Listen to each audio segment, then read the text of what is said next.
예수님께서 2000년 전에 이 땅에 오셔서 한 일이 있어요. 세 가지가 있는데 성경에 이런 일을 했다라고 분명하게 말씀하고 있습니다. 마태복음 4장 23절 말씀을 읽겠습니다. 예수께서 온 갈릴리에 두루 다니사 그들의 회당에서 가르치시며 천국 복음을 전파하시며 백성 중에 모든 병과 모든 약한 것을 고치시니. 아멘.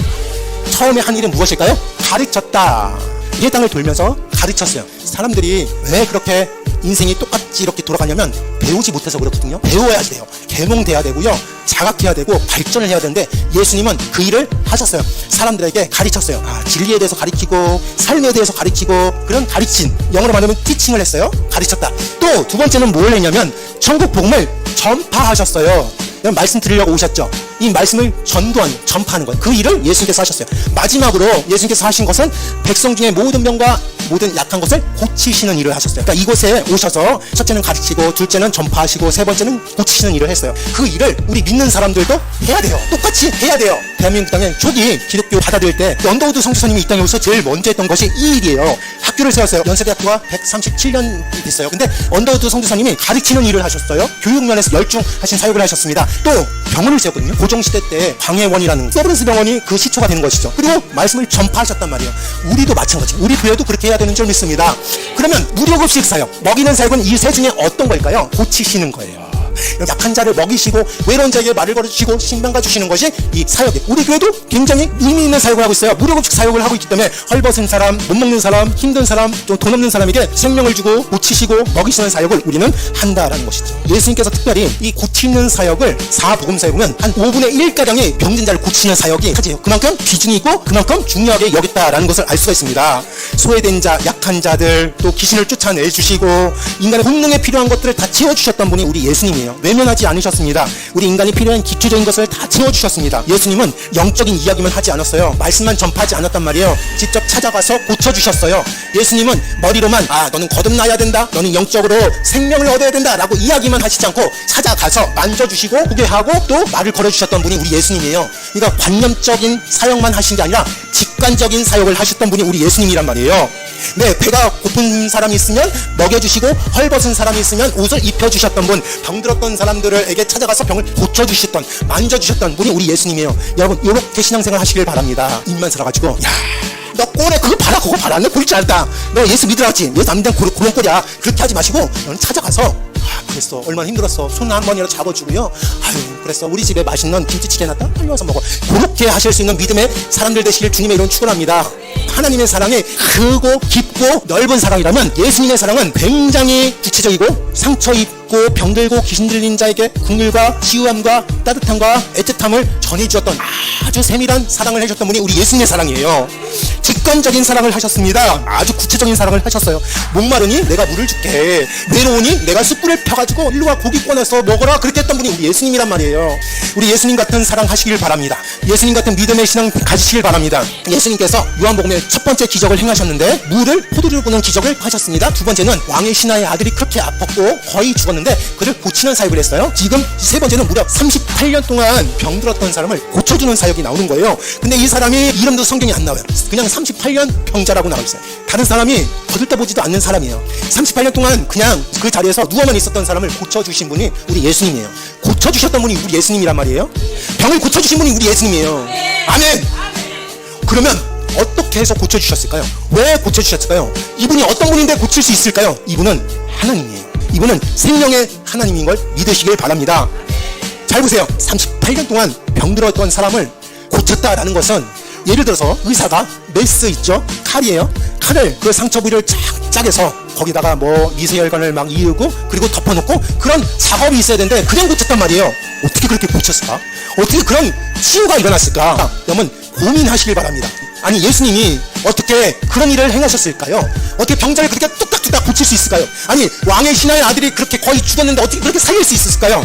오늘 말씀의 제목 한번 읽어보려고 해요. 예수님의 생명이 내 속에. 예수님은 자신이 나는 곧 길이고 진리고 생명이다 라고 말씀했어요. 내가 길로 인도하는 사람이다 라고 하지 않고 내가 곧 길이 되어, 내가 길이에요. 나는 진리로 인도하는 부처나 석가모니나 마호메트 같은 사람, 공자 같은 사람이 아니라 내가 진리래요. 내가 생명으로 인도하는 사람이 아니라 내가 곧 생명이래요. 예수님이 생명인 줄 믿으시길 바랍니다. 병 고침은 간단해요. 병을 고치는 것은 생명이 고치는 거예요. 다시 한번 말씀드릴게요. 병 고치는 것은 생명이에요. 예를 들어서 생각해 볼게요. 제가 일을 하다가 이 손가락이 싹 잘라졌다고 생각해 볼게요. 이 손가락 잘랐어요. 그러면 이 잘라진 게 저쪽으로 튕겨나갈 거예요. 그럼 그를 빨리 주워서 냉장고에 있는 얼음을 가져와서 거기다 딱 담고 빨리 어디 가야 돼요? 병원에 가야 되죠. 의사 선생님한테 여기 손가락 딱 내밀고 봉합수술하는 거예요. 봉합수술할 때 수술 잘하시는 분은 여기에 모세혈관 있는지 잘 이으고 실밥으로 잘 이었어요. 이고 나서 어떻게 하는지 아세요? 기다려요. 의사가 그런 거예요. 의사가 하는 것은 손가락 절단대고를 딱 이어가지고 실밥으로 이렇게 묶어가지고 그냥 내비두는 거예요. 그러면 어떤 현상이 나냐면 이 손가락 떨어진 부분에서 세포 부전이라서 이어지는 거예요. 붙어지는 거예요. 그 붙어지는 것은 의사가 하는 게 아니라 누가 하는 걸까요? 생명 하나님이 하시는 거예요. 의사가 하는 건 뭐냐면 이거 떨어졌군요. 제가 실밥으로 이으겠습니다. 이었어. 뭐 현대의학이 되게 발전돼가지고 뭐 현미경으로 아니면 여러 가지 엑스레이 찍어서 이렇게 다 이었어요. 이은 것까지만 하는 거예요. 의사가 이걸 붙게 하는 능력은 없어요. 붙게 하는 건 누가 하는 거예요? 생명 대신 하나님이 하시는 거예요. 생명이신 예수 그리스도인 거예요. 그러니까 병자가 있을 때 그 병자를 고칠 수 있는 능력이 생명을 가지고 계신 생명 그 자체이신 예수님이 할 수 있다 없다? 할 수 있다. 세포의 촉진, 세포를 빨리 분열시켜서 이걸 붙이게 하는 것은 사람이 할 수 없는 거예요. 의사가 할 수 있는 것은 그냥 봉합수술만 할 수 있는 것이죠. 절단된 거를 봉합수술을 할 수 있는 거예요. 그러니까 생명의 힘이라는 것은 현대의학이 인간이 아무리 발전해도 가능하지 않습니다. 하나님만 가능한 것입니다. 하나님이 우리 인간을 만드셨기 때문에 태초에 하나님과 함께 하시던 예수님이 생명 그 자체이기 때문에 생명의 근원 되시는 하나님이 또한 빛이신 예수님께서 생명이신 예수님께서 이거를 할 수 있는 능력이 있는 거예요. 우리 몸의 세포가 한 5조 개인가 그렇게 있대요. 그러니까 우리 몸은 다 세포로 되어 있어요. 뇌의 세포도 있고 장기 중에 간의 세포 따로 있고 뭐 뼈의 세포 있고 다 세포로 되어 있어요. 그 세포가 분열돼가지고 우리가 성장하고 또 운동하고 그런 거거든요. 그 세포가 한 7개월 정도면 죽어요. 태어나고 죽고 그 세포의 힘이 다 달았을 때는 죽는 것이거든요. 그 세포 하나하나 그리고 세포를 이루는 게 또 있는데 원자이고 분자이고 원소예요. 그럼 우리가 눈에 보이지 않지만 그 작은 것 하나도 하나님께서 DNA 같은 걸 주시고 하나님께서 다 만드셔서 우리 몸을 완성시킨 거거든요. 그래서 생명이 병을 고칠 수 있다. 생명이 우리의 아픈 것을 고칠 수 있다. 이 법칙을 알고 있으면 쉬워져요. 병 고치는 거 아무것도 아닌 거예요. 그래서 천문학 하시는 과학자들 있죠. 하늘 막 연구하는 사람들 머리 좋잖아요. 머리 좋은 그 사람들 막 하버드대 나오고 뭐 서울대 나오고 막 그런 사람들 있죠. 그런 사람들이 별을 연구하다가 도저히 이것은 인간의 머리로 연구가 안 된다. 그래서 천문학 배우는 사람들이 예수 믿는 비율이 꽤 있어요. 자기 머리로 이해가 안 되니까. 그러니까 의사나 교수들이 예수 믿는 비율이 꽤 있어요. 왜냐면 자기가 할 분야가 있고 자기 분야를 넘어서는 분야가 있어요. 자기가 할 수 있는 건 봉합 그거예요. 잘 붙게 할 수 있는 촉진제를 뭐 놓던 거 아니면 약을 먹이는 거 그것뿐이 없어요. 그걸 붙냐 안 붙냐는 하나님께서 하시는 거거든요. 여러분 내가 병들었죠. 그 병든 거는 내 기준으로 그 병 크다 작다라는 거예요. 감기가 걸리면 우리는 그 감기 조금 있으면 나 라고 하잖아요. 그리고 암에 걸렸던가 중환병에 걸리면 아이고 어떡하지 이거 세상 다 살았네 큰일 나네 하잖아요. 그런데 하나님 보시기에는 감기나 암이나 똑같이 생명을 가지고 있는 분이 아무것도 아닌 거예요. 하나님의 입장에서 보면 아무것도 아닌데 우리 인간의 입장에서는 덜컥 겁이 나는 게 그런 거예요. 여러분 하나님을 믿는 게 얼마나 큰 축복인지를 깨달으시길 바랍니다. 생명 되신 하나님, 생명 되신 예수님, 그 예수님은 왕의 신하의 아들도 고쳐주시고 오늘 38년 된 그 병자도 고칠 수 있는 능력이 뭐를 가지고 있기 때문에 생명을 가지고 있기 때문에 생명 그 자체니까 그 생명 때문에 우리가 건강해질 수 있고 다시 살아갈 수 있는 거예요. 여러분 사도신경 우리 일주일에 한 번씩 꼭 고백하잖아요. 사도신경 중에서 이런 말이 있어요. 몸이 다시 사는 것과 영혼이 사는 것을 믿사옵나이다. 그러면 맨날 고백하는 게 우리 몸이 다시 사는 것을 믿어요? 머뭇거리신 분이 있네요. 큰일 났네. 아이고 우리 교회 성도 아닌가 봐. 다시 한번 몸이 다시 사는 걸 믿습니까? 아멘. 우리 영혼도 다시 살지만 여기 있는 피부치 우리 몸도 다시 살 줄로 믿습니다. 아까 얘기했잖아요. 이 몸을 이루고 있는 게 세포예요. 세포를 이루고 있는 게 원자예요. 그 원자는 이 세상 온 우주에 불변해 없어지잖아요. 태초에 빅뱅이 일어날 때부터 모든 원소는 가지고 있었어요. 그 원소가 세포를 이루는 거고 그 세포가 우리 몸을 이루는 거예요. 우리 몸이 다시 살아날 줄로 믿습니다. 사도신경에 늘 고백했던 거거든요. 그런데 어떤 성도는 저한테 그래요. 아이고 목사님 화장하면 뼈가루까지 다 없어지면 어떡해요? 고래도 살아나는 거예요. 여러분 이 몸을 이루고 있는 게 수분이 다예요. 한 70%가 수분이에요. 물이에요. 물이 몸을 이루는 게 물이에요. 꽉 차면 물이 나와요. 그 물은 어디에서나 있잖아요. 하늘에서도 지금 방금 전에 떨어졌잖아요. 그리고 냇가도 있고 강가도 있고 바닷가에도 다 물이 있어요. 저 지구 저편에도 물이 있어요. 물 이루는 것이 70%가 물이고요. 나머지는 단백질, 탄수화물 다 그러는데 이런 것들 세포, 원소, 분자, 원자 그런 것들이 화장하면 다 날아가는 것처럼 근데 그 날아가는 게 다 한 곳으로 모을 수 있는 능력만 있으면 하나님께서 그 모든 걸 다시 모을 수 있는 능력만 있으면 우리가 다시 재생되는 줄 믿습니다. 아멘 하시길 바랍니다. 생명이 병고침의 비밀이었다. 우린 다시 살아날 줄로 믿습니다. 몸이 살아날 줄로 믿습니다. 그래서 박해가 심했던 초대 교회나 아니면 일본의 백부 시대 때, 그런 시대 때는 저 예수 믿는 사람들을 죽이니 죽여야 되는데 저 사람들 다시 부활한다고 그럴 것 같으니까 물 잘라서 목은 저쪽에다 버리고 몸은 저쪽에다 버리고 그랬대요. 그래도 하나님의 때 가면 다시 온전한 아주 싱그러운 그 인생으로 다시 태어날 줄로 믿습니다. 걱정하지 마십시오. 쭈글쭈글한 피부가 아닌 줄 믿습니다. 나는 오늘 새벽에 화장실에서 내 얼굴 걸러 보고 깜짝 놀랐어요. 아니 저렇게 늙었어? 아유 깜짝 놀랐어요. 복상 늙은 거예요. 근데 걱정하지 마세요. 하나님께서 다시 하나님의 날에 말세에 예수님께서 오신 날에 우리를 다시 온전한 몸으로 만들어주시는데 끝내주게 만드는 거예요. 박보검이 그렇게 멋있더라고요. 박보검 같은 그런 아이유 같은 그런 아주 아름다운 모습으로 다시 태어날 줄로 믿습니다. 재훈이 같이 아주 통통하게 아니 여기 볼살이 통통하게 있는 그런 목사님으로 태어나는 거예요. 보고 싶네요. 에스겔서에 보니까 마른 뼈가 툭툭툭툭 붙더니 살아났대요.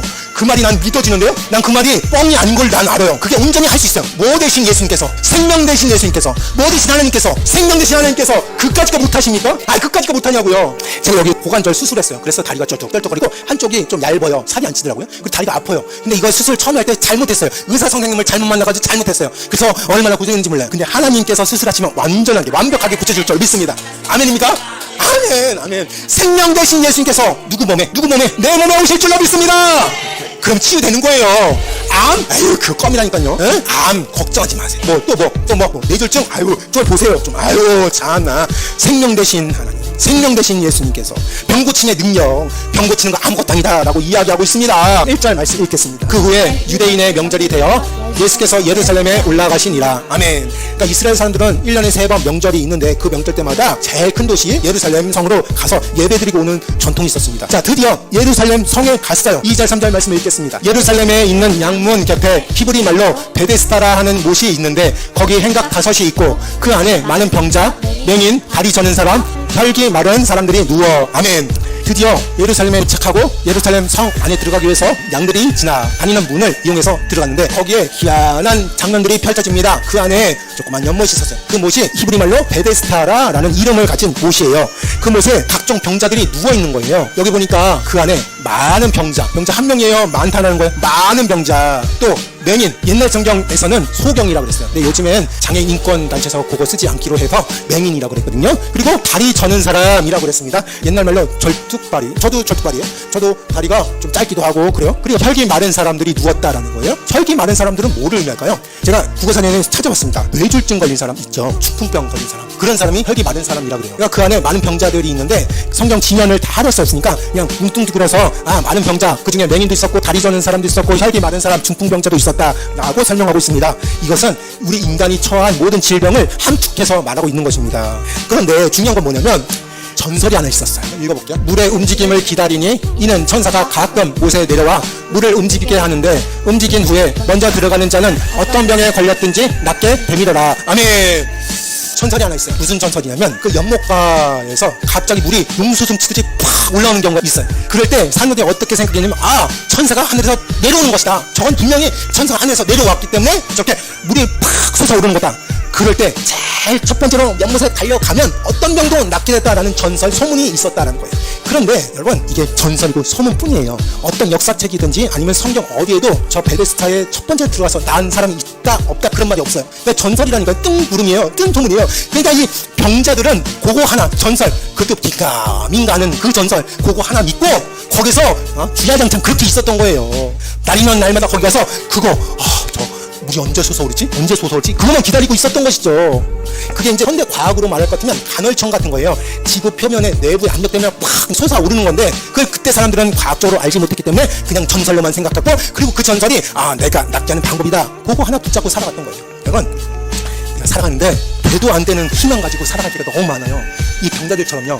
로또 사지 마시길 바랍니다. 복권 사지 마세요. 나 복권 사는 사람들 제일 경멸해요.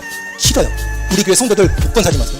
어떤 성도는 나 복권 사서 목사님 다 줄게요. 아니 안 받을래요. 이 병자들이 언제 용수숨 칠지 모르는 그때를 기다리고 그것도 정확하게 그 용수숨 칠 때 들어간 사람이 낫다라는 전설만 있지 눈으로 확인한 건 없는데 그냥 뜬구름으로 그거 하나 믿고 인생을 거기에 다 바쳐서 살아가는 거예요. 여러분 제가 여러분에게 당부하고 싶은 거는 하루하루 하나님께서 주신 그 날을 귀하게 여기시고 하루하루 성실하게 살아가시는 여러분 되시길 주님의 이름으로 축원합니다. 병자들은 그거 하나 어디에서 들고 들려서 나한테 온 그 소식 저 베데스다의 용수숨 치면 제일 먼저 들어가면 낫는데 나는 그거 하나 하고 맨날 며칠 아마 38년 동안 거기 앉아 있었는지도 모르겠어요. 사기꾼들이 이런 병자의 마음을 이용하는 거예요. 갈급한 마음을 이용하는 거예요. 그 사람들은 지푸라기도 잡고 싶은 마음으로 자기가 그냥 훅구르로 만든 약 있다 그러고 뭐 우유를 탄 뭘 있다 그래도 그거 좋다고 하면 그걸 마시는 사람들이 있지 않습니까? 암에 걸렸던 개그맨이 있어요. 그 개그맨이 강아지가 먹는 구충제 벤다졸인가요? 그거를 먹으면 낫는다 그래서 그를 먹는 영상을 찍었어요, 유튜브로. 결국 이 세상 사람 아니에요. 죽었어요. 개가 먹는 구충제를 먹으면 난다라는 그 소문들이. 이걸 보면서 우리가 여기까지 살아오면서 세상에 어떤 걸 붙잡고 살았는지 모르겠어요. 요즘에 돈 벌려면 미국의 주식에 투자하라고 합니다. 그런 소문이 있어요. 그래서 사람들이 무르르 갑니다. 금에 투자해. 금으로 쭉 다 갑니다. 엔비디아, TSMC, 그런 주식을 다 사. 그래서 쭉 가서 다 삽니다. 그런 헛된 욕망, 그런 뜬 소문 잡지 마시고 하나님께서 주신 오늘 하루를 소중하게 여기시는 더 열린 교회 성도되길 주님의 이름으로 축원합니다. 만약에 내가 복권 하나 샀어요. 이야, 이거 될 거야. 이거 될 거야. 이거 충분히 1등 돼가지고 한 30억, 50억 될 거야. 그래서 진짜 됐어요. 그러면 그 사람들이 행복할까요? 행복할까요? 행복하지 않아요. 다 탕진합니다. 어디가 있을까요? 강원도 정선에 카지노하고 있을 거예요. 그리고 거기에서 다시 보고 몇천 원 생기면 다시 가서 그 일을 하는 거예요. 제가 옛날에 문방구에서 뽑기가 있었어요. 50원이면 따라랑 따라랑 그래가지고요. 가위바위보, 일본 말로 가위바위보가 뭐죠? 이찌니빠인가요? 뭔가 그 있어요. 그런 게임이 있어요. 묵직반 우리나라 용어 짱겜보가 있었어요. 그래서 그걸 50원 넣고 딱 한 번에 돈이 뻥 나온 거예요. 우와, 기분이 너무 좋은 거예요. 야, 50원 넣고 짱겜보 해가 딱 누르니까 와르르 나온 거예요. 너무 좋아서 그거를 갖고 집에 가면 얼마나 좋아요? 가져갔을까요? 안 가져갔을까요? 야, 더 멋있어. 야, 이거는 내가 엄청 많이 벌 수 있어. 우와, 우리 엄마 우리 아빠한테 자랑해야지. 그걸 딱 넣고 안 되네. 다 익었어요. 호텔 가면 남더라고요. 우울해지더라고요. 아유, 그 기쁜 그거 희열 때문에 다시 하려고 했던 마음. 그러니까 도박하는 사람들, 복권 사는 사람들 이런 심리예요. 그러니까 이러면 행복하지 않아. 복권 사면 당첨돼도 행복하지 않고 당첨 안 돼도 행복하지 않으니까 괜히 쓸데없는 우리나라 주택이 도와주기 위해서 주택공사에서 복권하니까 사도 돼. 헛소리 하지 마세요, 여러분. 헛소리 하지 마세요. 복권 사지 마세요. 여러분, 우리 교회 성도들은 오늘 하루 성실하게 땀 흘리면서 살아가실 주님의 이름을 축원합니다. 괜히 들뜬 마음에 여기 입사 있고 저기 입사 있고, 와, 주식사, 이야, 요거 좋은 땅에 노른자 꼭 사. 우와, 이 집 사면 이제 대박이다. 그런 거에 혹하지 마시길 바랍니다. 성실하게 살아가시는 여러분 되실 주님의 이름으로 축원합니다. 통계학적으로 도박하는 사람들, 통계학, 심리학적으로 딸 수가 없게 돼 있어요. 딸 수가 없게 돼 있어요. 우리보다 머리가 좋은 사람들이 그렇게 만든 거예요. 카지노의 프로그램이. 예? 재미로도 하지 마시길 바랍니다. 저는 여러분이 그랬으면 좋겠어요. 지금 열심히 피땀 흘려서 번 돈, 그 돈을 하나님께 바쳐야지. 하나님께서 귀하게 쓰시지. 하나님, 나 있잖아요. 복권 사가지고요. 내가 한 10억 드릴게요. 건축하세요. 또 10억은 우리 아들내미 주려고 그래요. 그렇게 하는데 아들내미도 그 돈 받으면 안 돼. 못 커요. 성장 못해. 아빠 엄마가 땀 흘려서 돈 버는 것이다 라고 보여줘야 되는 것이죠. 하나님도 그거 받겠습니까? 안 받아요. 이 사람들은 어쩌다가 강한 바람이 휙 해가지고 물결이 조금 찰랑해도 와 막 들어갔을 거예요. 오늘 말씀을 정리하려고 그래요. 여러분, 예수님의 생명이 내 안에 오면 내가 새로워지는 거고 병든 것이 고쳐지는 거고 내 마음만 고쳐지는 게 아니라 우리 정신까지 다 고쳐지는 줄 믿습니다. 이 예수님은 관념적으로 말만 하지 않고 찾아가 주셨다는 걸 잊지 마시길 바랍니다. 또 한 가지, 여러분 뜬 소문 잡지 마시길 바랍니다. 오늘 하루를 소중하게 여기시길 바랍니다. 열심히 사시길 바랍니다. 그거의 대가는 여러분과 여러분 자녀들이 따먹는 거예요.